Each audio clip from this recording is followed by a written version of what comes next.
What's going on, everyone? Welcome back to another efficient episode of the TradeMarke Podcast. We've got a phenomenal guest joining us today. We've got Jonathan Mast from Whitebeard Strategies. Jonathan is an absolute pioneer in the AI world. I know we talk a lot about AI, so we figured we would bring on some of the best in the business in this industry. So we've got Jonathan with us today. But before we dive in, Jonathan, we got question of the day. And this is going to hopefully be an easy question, but could be a hard question. What has been your best use case for AI to date that you've found? That's actually a great question. It's a hard one because there's been so many, but I think the hardest thing for me to lose at this point would be my AI note taker. I spend most of my day on Zoom meetings and meeting with clients and doing trainings. And if I lost that note taker, whether it's through Zoom or I use read.ai, if I lost that functionality, it would really have a massive productivity hit on me because I have ADD and I don't like taking notes, especially when I'm on a Zoom call because, I don't want to constantly looking down and not paying attention. And I think that for me, that AI note taker, losing that would be the biggest loss that I could get. There's so many other things. I love it, but I think that would be the one that would make me really cringe. Yeah, that's a good one. I love the note takers as well. Awesome. Well, we're super excited to dive in today.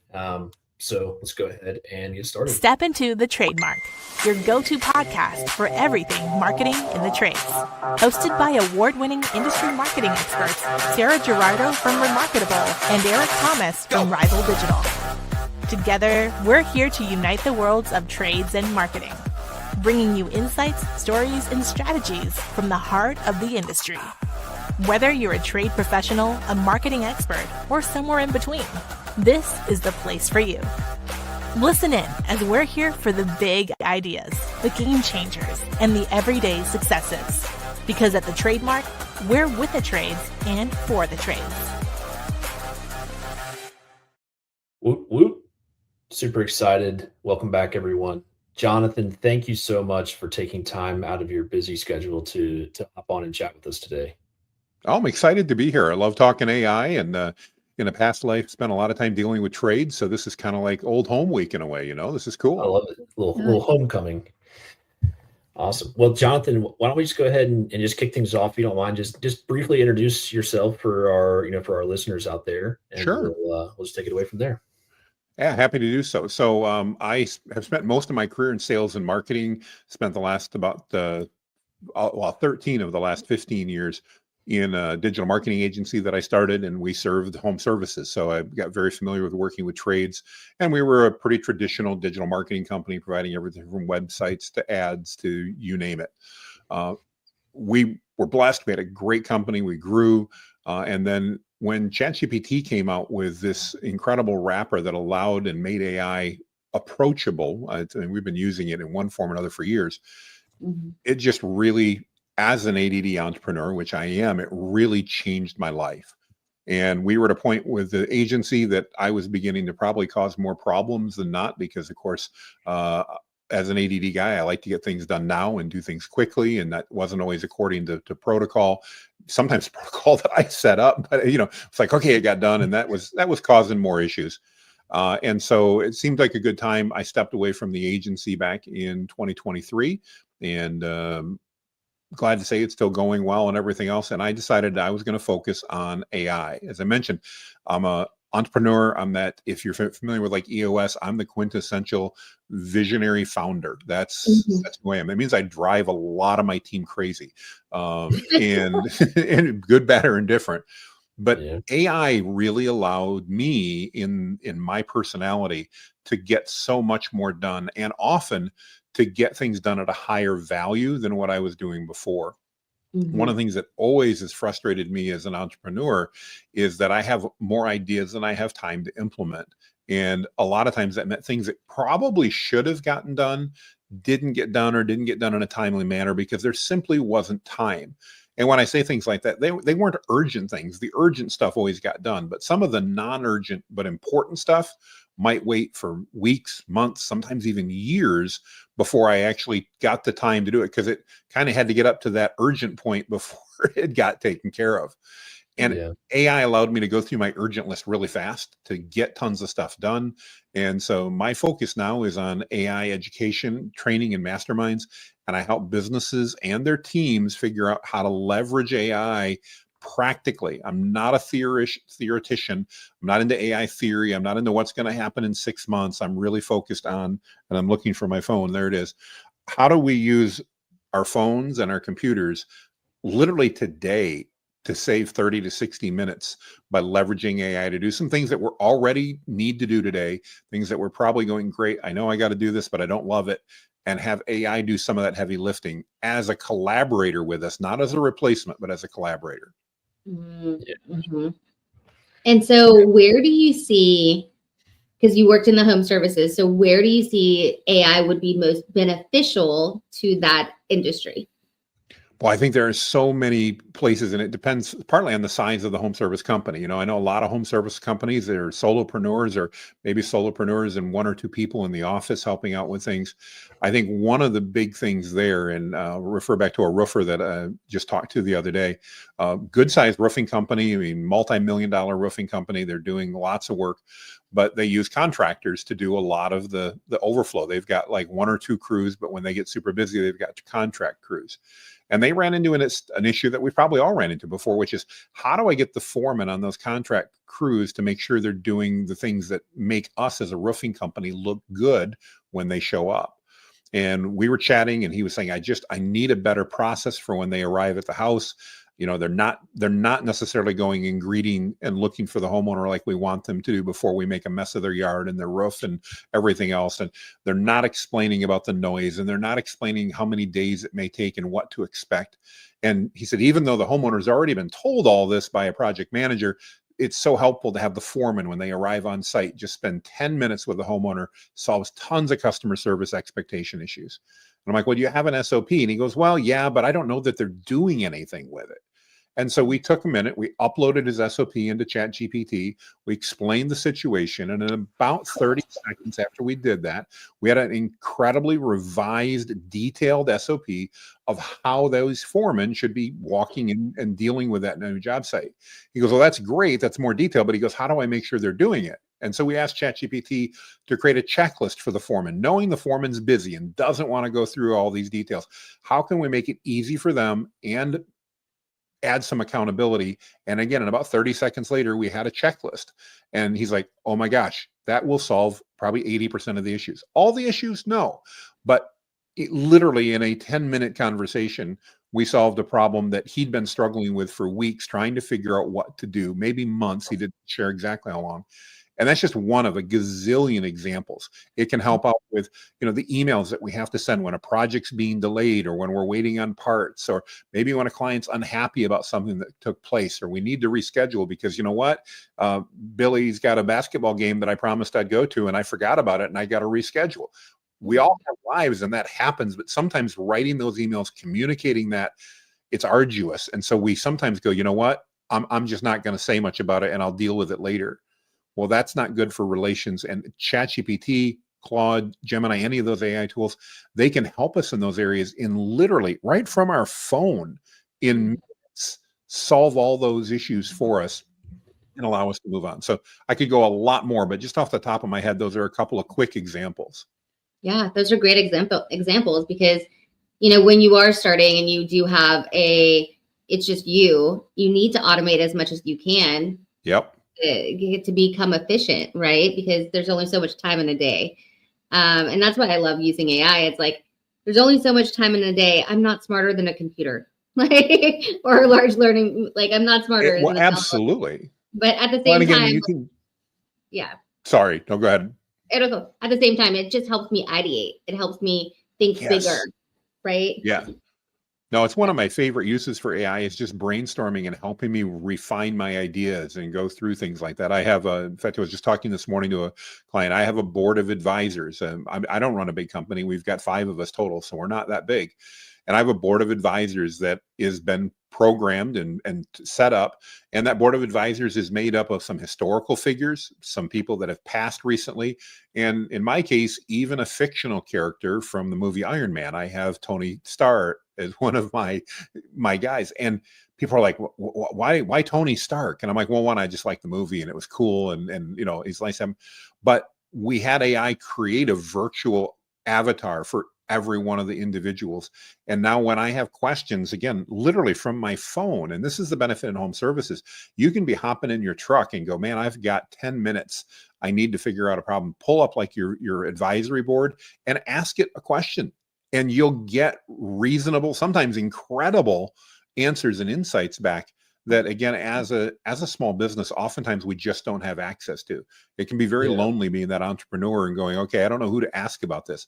Maybe it's an HR issue. You know, how do I deal with an employee that, you know, darn it, I need them. If they quit, I got more work, but I also got to draw some guidelines and boundaries. And how do I do that in a way that's firm and yet has some empathy for their situation? Enter ChatGPT and describe the situation and ask for advice, and you'll get that. And at least in my case, not being an HR specialist, it's 100 times better than whatever I would have come up with. Right. Yeah, absolutely. Yeah, I totally agree. And you mentioned earlier, like just using it to find ways to save 30 to 60 minutes a day. That really resonated with me because I feel like a lot of people get overwhelmed with it. And they try to see how they can save 8 hours a day at first. Yes. So what are some of the common mistakes you see people making when they're first getting started trying to save that 30 to 60 minutes a day? I think you hit on one of the major ones, and that we expect it to be an easy button. In other words, we expect it to like replace all of the stuff, and that I can take my 16 hours of work that I'm currently cramming into 12 hours each day and somehow turn it into 30 minutes. That's not going to happen. You're still needed as part of the process. The other thing is that I think too often we overcomplicate it. We're not looking for the simple, quick wins that can help us out. For example, we're not going, okay, I need to send an email or a text to this client, and you know what? I don't know what to say. So now I can use ChatGPT to help me do that and do that very quickly. I need to follow up with an employee. I need to follow up on this issue, whatever it is. I need to reach out to a vendor. Anything communication related, it can help out with. The other thing I think that's a big issue is, as a general rule, we forget that, like any relationship, and while AI is certainly not sentient and it's not a person, it's a large language model. The way in which we communicate with it makes a tremendous difference in the responses that it gives back to us. And as a general rule, I think we fail as users, especially when we're getting started, to give it enough context. And so what ends up happening is we go, oh, I've got this, I've got a new relationship with my roofer again. I've got a new relationship with a new shingle company, and I want to do a press release about it because it'll get me some exposure and this will be amazing. And so we go to ChatGPT and we go, write me a press release about my new affiliation with this company. And then we get a press release back and we're like, well, that doesn't sound like me. It's not even very good. This AI stuff, it sucks. Because we never gave it any context. We never reminded it who we were. We never told it what audience we was. We didn't tell it what the objective of the press release was. And so one of the things I advise everybody to do is, when you're done, or when you think you're done prompting, add one extra sentence to every prompt. And that's, ask me any questions you have. Because when you do that, the AI model will come back and go, well, geez, Jonathan, or geez, user, I don't know who you are. I should have asked, I need a few more bits of information in order to do this right. And then when I respond, which is easy because it gave me the questions, then I can get a response back that's truly incredible. Yeah. I think that's a great way to segue kind of into this prompting mastery topic, because I know we always say a lot here that the power's in the prompt. And yes. And I feel like that's something that I struggle a lot with whenever I get a bad output, or whenever I perceive that I've gotten a bad output. Most of the time it's because the input was bad, the prompt was bad, the information I gave it is bad. What are some tips or some good advice outside of that awesome nugget you just shared there? What other tips or advice do you have for folks often when it comes to prompting to make sure that they're really getting the best output? So the first tip I have is try to avoid buying prompt lists. There's all kinds of vendors out there purporting that they've got the perfect list of 870. I saw one the other day, 10,008 prompts to buy. Not that they're all bad, although all the ones that I've bought have been, but I'm sure there's probably some good ones. The real issue is it's not efficient. To go through and decide, all right, I need a prompt to write an SOP for my foreman, and then to go looking through even 87 prompts to try to find the right one and then change it. It's just not efficient. It's not a good use of your time. It's frustrating. Instead, I recommend people use what I call the perfect prompting framework, and it's 4 simple steps. I already gave you number 4. That's the most important one. But start by just telling them AI, you're an expert in whatever it is. You're an HR expert. You're a marketing expert. You're a sales expert. You're a customer service expert. Then explain your situation. So maybe I say, you're an expert press release writer. I just signed a new vendor relationship with ABC Shingle Company. I want to leverage this to showcase how much we're committed to our customers, how much information that we want to share, how and make me, perceived as higher value. And by the way, I'm ABC Roofing, and we do residential roofing in Dallas, Texas. Mm-hmm. Step 3, write me the press release. That's what we're good at. Step 3 is easy. And then step 4 is ask me any questions you have.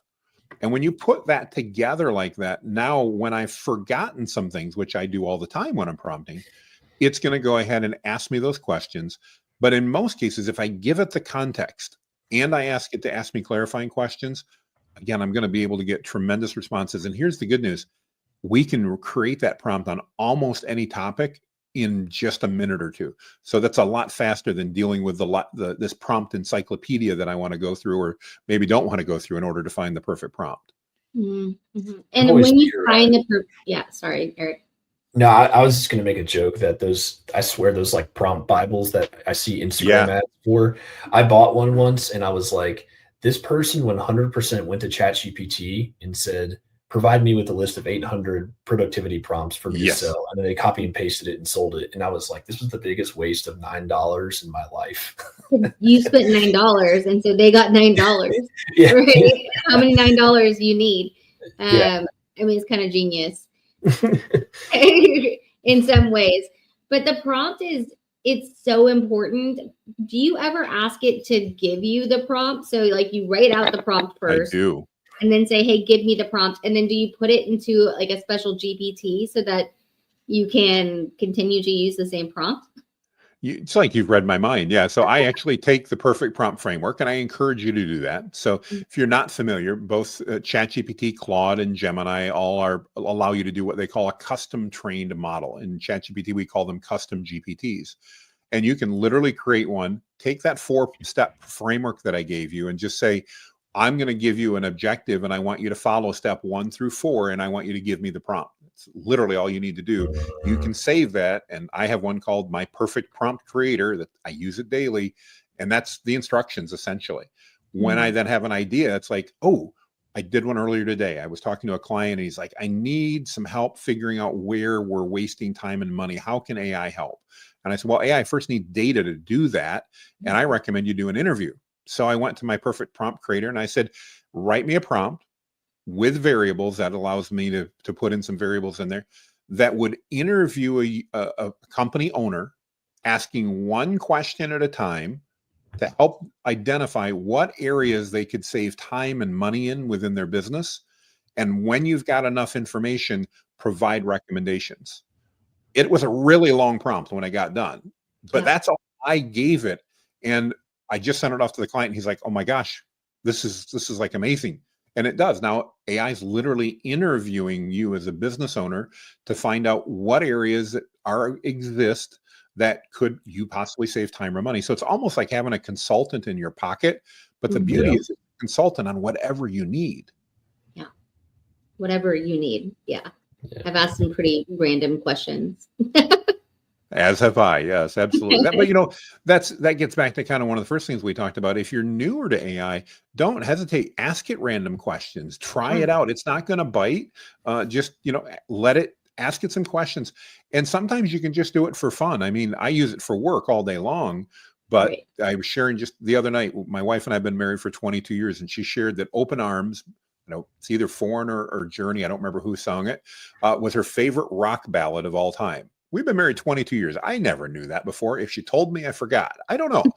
But I then used AI. It was about 11 o'clock at night, and we were both getting tired. And I went into ChatGPT, and I had it write, based upon that song and based upon that musical style, write me lyrics and give me a musical style. And then I went over to another AI tool called Refusion, which is a free music generator. And I had it create the song. And I texted it to my wife, and my wife's like, "What are you texting me?" I mean, we're sitting 3 feet away. She's like, "Why are you texting me?" And I'm like, "Well, just listen." And she listened to it, and I'm telling you what, she got a tear in her eye. She was happy. And I'm like, yes, win for the husband. And it was like, that was awesome. And it was fun at the same point in time. I'm not a music person. I'm not great at writing music, but when I give it decent instructions, again, great moment, passed really quickly because we were both tired and we're 55, but it passed and we went on from there. Yeah. We use a lot to create, to show people that you can create jingles and music for their businesses. And then we, at the end of our, the events that we have, we ask for reviews that way. And so they're all like, what? And I'm like, yeah, there's so many fun things you can do with AI. And sometimes I feel like I go down a rabbit hole because there's so many things that I want to do, but you keep saying just one bite at a time. Yeah. Great. It's so important. Yeah. And don't try, if you're a business owner going, how do I bring AI into my business and with my team? Don't try to do it all today. Just do one thing. Challenge your team. If you've got even a small team, look, here's AI, here's some basics on it. Try to figure out what we can do this week to save 30 minutes. Now, I promise you're going to save a lot more than 30 minutes. Yeah. Then you're going to go, well, hang on, that was cool. I actually got more time, and you're going to start thinking of more and more things. And if you do that every week for a few weeks, then it's going to almost become second nature. And it's kind of like, me imagining how in the world did we live before we had these on our hip and in our pocket all the place. Well, there may be moments I wish we didn't. It's hard to remember back to before we had those. And how did we get by when, we did stuff? So just one thing at a time, like you said, it's like anything else. The other thing is, I think people and business owners, especially because of just who we are as entrepreneurs, we tend to go on this quest for the perfect tool. We want the perfect tool. First of all, there isn't a perfect tool. If there were one, it would be updated by somebody next week anyway, at the fast pace of the way AI is changing. But the tool that you have access to today, again, whether that's ChatGPT or Copilot or Claude or Gemini or whatever, will allow you to do so much more than you can do without that tool. Don't try to be, I've got to be at 100%. No, this is a perfect 80-20 rule. Do 20% of the work to get 80% of the gains. And then you'll have some time, if you want to, in your spare time, search for that perfect tool. But I'll give you a hint, it doesn't exist. Yeah. Well, going back to the music thing, I think that, I don't think enough people are realizing the opportunity that it lies ahead of them with AI, and also some of the dangers of it. 3-4 years ago, if you wanted to prepare a song for your wife that would have brought tears to her eye, you would have had to go take guitar lessons, learn how to write music, learn how to sing, and that could have taken years, whereas it took you 3 minutes. So that's where I think the people that can harness this type of stuff, it's no longer about having the skill to do it. It's about having, the trial and error, and the prompting to do anything. It's even, simple things like, it's just personally what I use it for a lot is creating WordPress plugins, for websites. Why would I sit here and write PHP for 6 hours, 8 hours, beating my head against a keyboard when I could have it, I'll prompt it and it'll provide all the code. And then I can then go there and be like, all right, that's a little wonky, fix this, tighten that up. And now I'm done. It would have taken weeks to get done, prior to that. So I think just finding little things with it is, like you said, 30 minutes a week, just trying to do 30 minutes a week is the way to go. And, But on the flip side of that, the dangers of it too. I do think there's going to come a time in the future where people are going to start to, it's going to go from not believing that like it's you to, or not believing it is you to not believing that it's not you. Where Yeah. kind of like we were talking earlier, where someone had gotten like hacked and it was a video being sent out requesting money, and it looked and it sounded and they thought it was her. And so people started sending money to this, this spammer. So there's going to be, I think there could be some serious backlash in the future where it's like, oh, well, I don't like Jonathan, but there's enough video and audio on the internet of him that I'm going to go make a blackmail video of him and send it out. And so that's where I could see it being a little dangerous one day.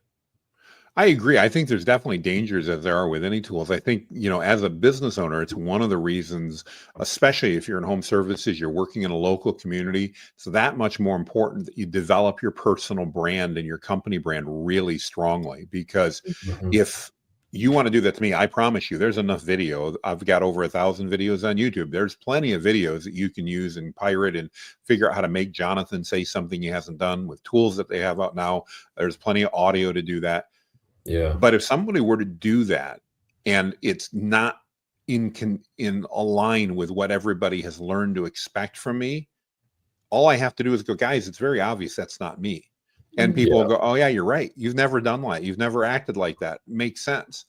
But if you don't have a strong brand and you haven't been working on that as a business and as an individual, and I think both are important, especially for home services, when again, we're working in local communities.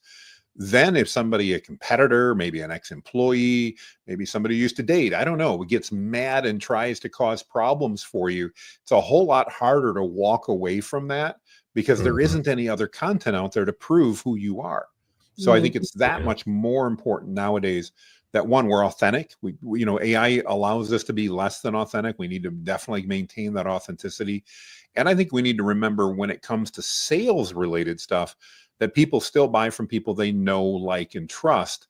And therefore, we shouldn't try to automate everything that we're doing in the process. You'd mentioned it earlier. If we can save 50% of the time, 75, 80% of the time, that's still a massive win, even if we didn't take 8 hours and turn it into 10 minutes. And I think that's important that we focus on all of those aspects together. Yeah.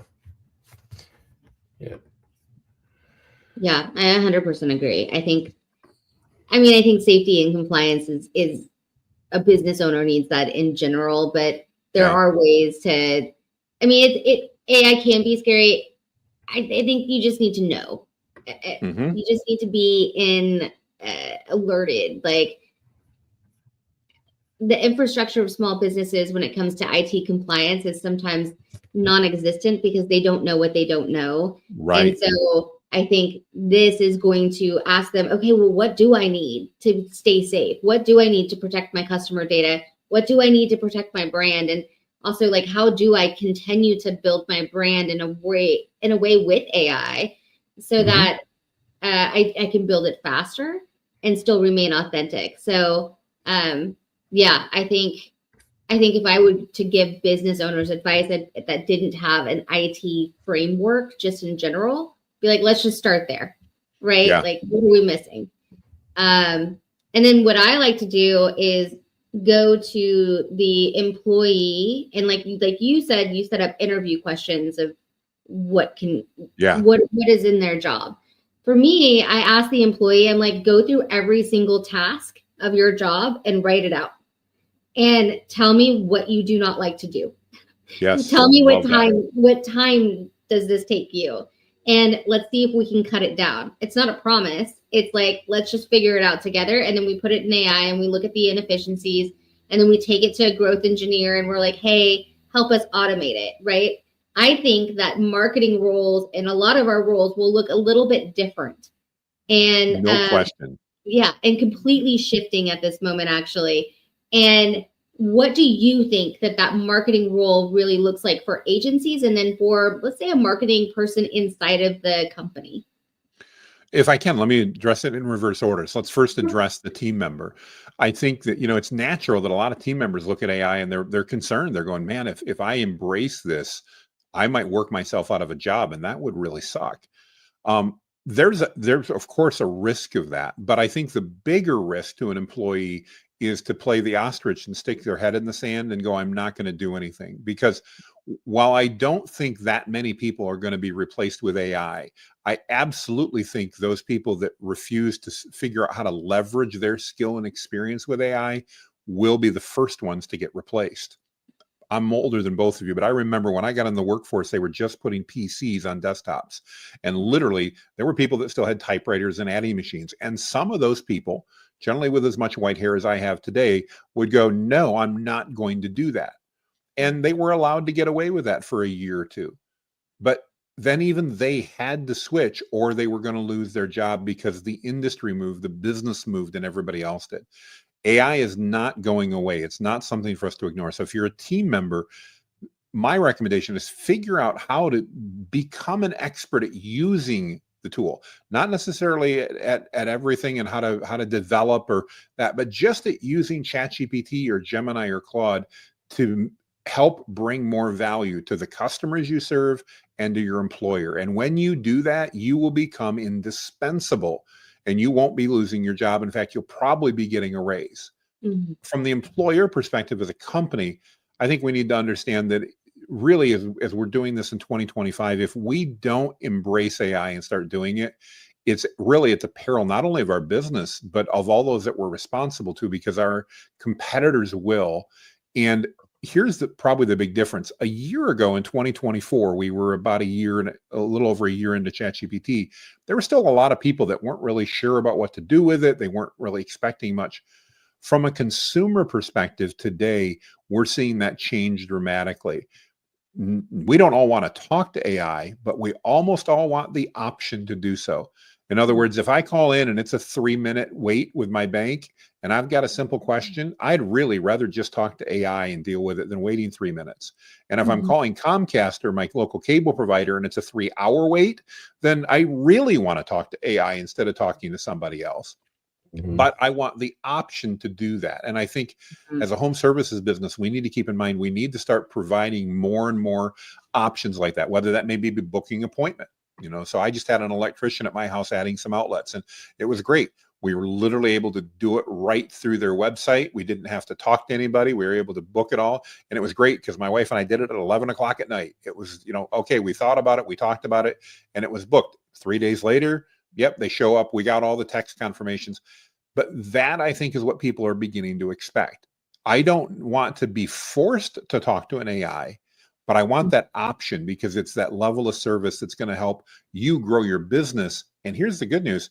That's not an expensive thing for people to do or for businesses to implement either. So I think we need to be cognizant as business owners that it's time to embrace this, both for our business and to encourage our team to do this, because if not, our competition will. Mm-hmm. Yep. I 1000% agree. What about from the agency side? Where are you seeing? Oh yeah. As far as like where agencies are kind of headed in regards to AI. I think very similar. So as I mentioned, I come from that background. That's where I go. I've got a lot of agency clients because I spent almost 15 years in that world, so I know a lot of them. From an agency side, I think that there are still a lot of agencies that are like, I don't know, I really want to go with AI. And if I do, I don't want to tell my clients because all my clients are going to expect to save money. And I think we need to reposition and get in front of that and let them know that as an agency, we are absolutely going to be leveraging AI to bring you more value, to be able to create better campaigns, more campaigns, do more than what we were able to do for you a year ago or even a month ago, because we're embracing AI, and position it as a value add to the customer. I think two things happen in that. There's still so many agencies that are not embracing AI or don't want to talk about it, that you are immediately positioning yourself as a leader, and that's what you want to do. You're also getting in front of does that mean I save money? No, it means you get a lot more stuff. And when we do more work, you sell more stuff. So would you rather save a few dollars, or would you rather us help you sell more stuff? Every business owner is going to go, I want you to help me sell more stuff. Great. Yeah. And just like that, you've taken that discussion about, well, that's going to cost me less, right? And just be honest, no, but we're going to be able to do so much more for you. We're going to add more value. That's ultimately more money in your pocket. We're going to be able to write better ads. We're going to be able to write better copy for the landing pages. That drip email campaign that we talked about last year that we ran out of hours because there wasn't time to do, we can now do 3 of them this year instead because we can leverage AI to do that.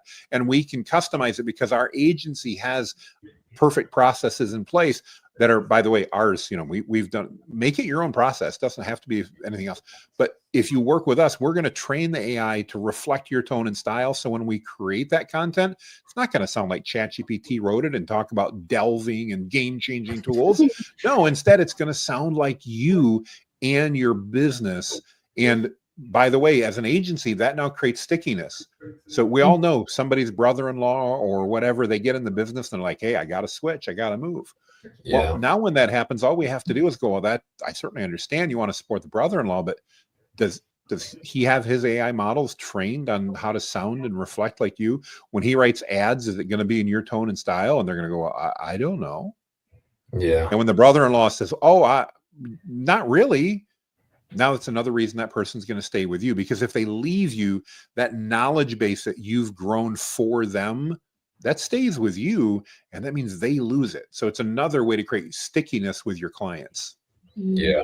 Yeah, that's a great take. I think agencies definitely, if the smart ones are switching to, I agree, more towards that model, because what I've kind of explained to some clients and to our team is the more time we're able to put back into the calendars of our specialists, the more time we're able to put to our clients as strategists, instead of, hey, the first 2 weeks of the month are going to be spent editing SEO copy and websites and, all this stuff. Now we can have the people on calls now we have a full team of trusted advisors that have more time in their calendar to meet with you, Mr. or Mrs. Client. We can actually, use the big brain stuff for the big brain stuff and let AI do the grunt work. Yeah, I mean, you get to spend more of that time with the power, and that power comes from that direct knowledge, that direct feedback. And again, if we can use AI as business owners to leverage what we're doing and to amplify our skill and experience, which is ultimately what I believe AI does, that means we have more time, like you said, to focus on the things we want, whether that's Billy's basketball game at 3 p.m, or that's the fact that I can spend 10 more minutes chatting with a client that's been a client for the last 3 years, building that relationship, building that rapport, and making sure that they don't even consider leaving me for somebody else. Because the reality is, as an agency, at least my belief is, again, old 80-20 rule, but 80% of the deals you lose aren't because necessarily you're doing a bad job. It's because the client perceives you don't care. And if you can help them see that you care, give them a little more TLC, whatever that looks like, and AI can now give you, as the agency owner, that time and that bandwidth to be able to give a little more TLC.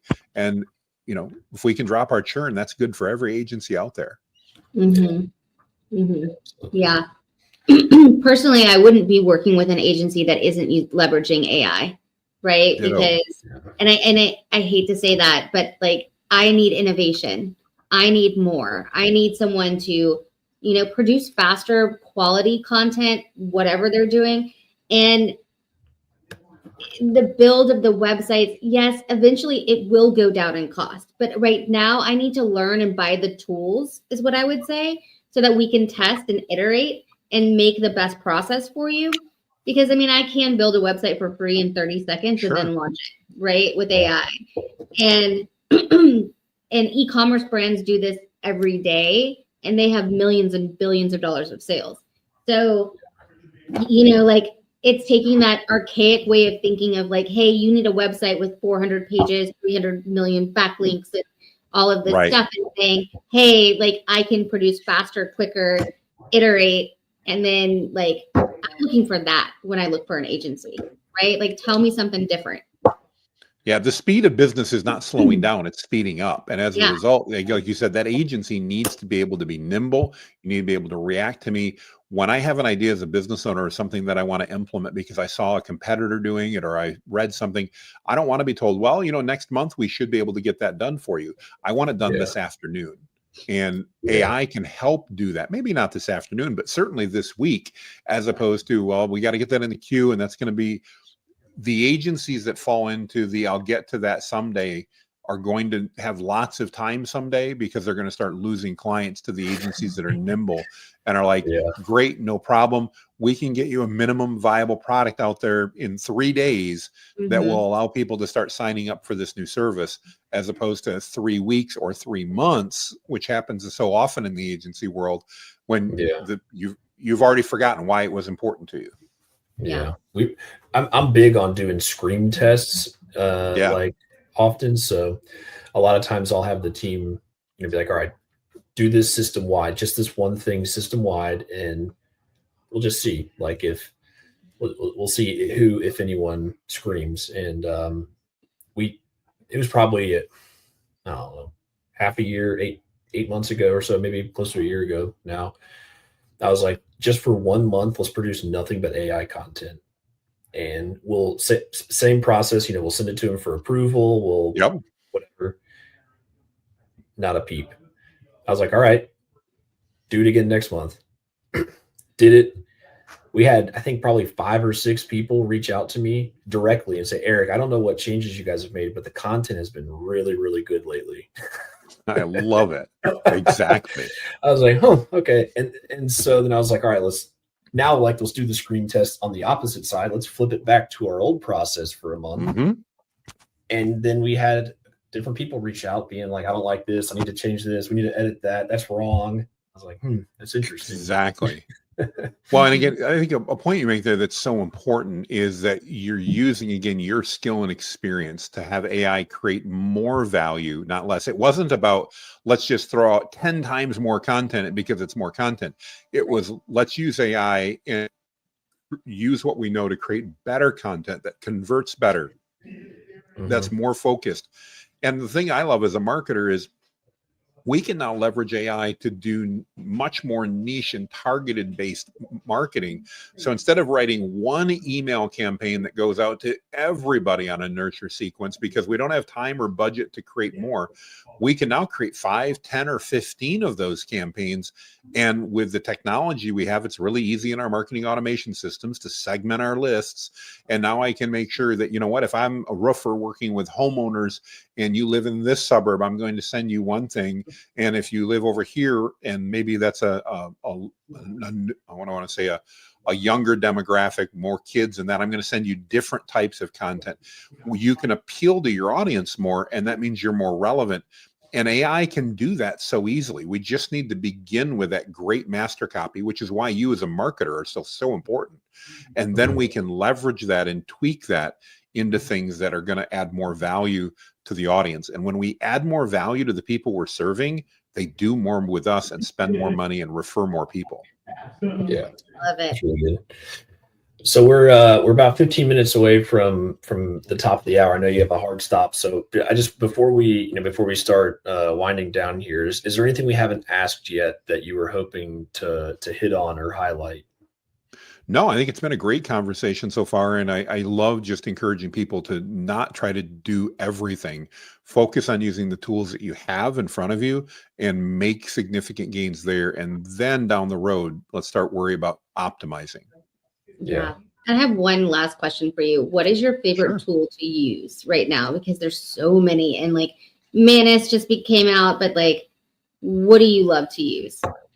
Yeah, great question. So because I'm a coach and trainer in AI, I subscribe to pretty much everything that's out there, at least all the major models. I try out a lot of the new tools that come out. I'll be honest, most of those I cancel within 36 hours of buying it. Just enough to try it, open it up and go, nope, that's not any better than what I had. On a day-to-day basis, about 80% of my work still happens in ChatGPT. And the main reason is one, it's a very good model. I've got it in front of me, and it allows me to set up custom GPTs that I can share with my team. For those people who don't know what that is, that's a custom trained version. And I can do that in Claude and I can do that in Google, but I can't share them with my team in the same way. And that ability to have a GPT that my team can use that helps do things in a consistent manner. It's the same reason that McDonald's sells more hamburgers than anybody else. They may not be the best hamburgers, but no matter where you go in the world, that hamburger tastes the same. And that means they sell more hamburgers. When you can create that consistency, and ChatGPT helps us do that as a team, it wins. And again, that's the reason I still use it more than I use any other model. I love it. Thank you. Well, thank you so much for being on our show today. We really great content. If someone wanted to reach out to you, how would they get a hold of you? Where can they find your classes? Like, tell me all the dish. Really simple. Just remember my name, Jonathan Mast. And if you would go to jonathanmast.com, that's MAST/Linktree. I've got tons of free resources. I've got a massive Facebook group. If you're interested in learning about AI, we give away tons of information. There's a few paid resources there too, but there's tons of free stuff. And if not, just remember I've got this long white beard, and you can go to whitebeardstrategies.com. You'll get the same information. Love it. Awesome. Well, Jonathan, thank you so much for joining us today on the show. And this has been great. And thank you to everyone out there listening. We appreciate you all coming back each week and hanging out with us. And we will chat with you all soon.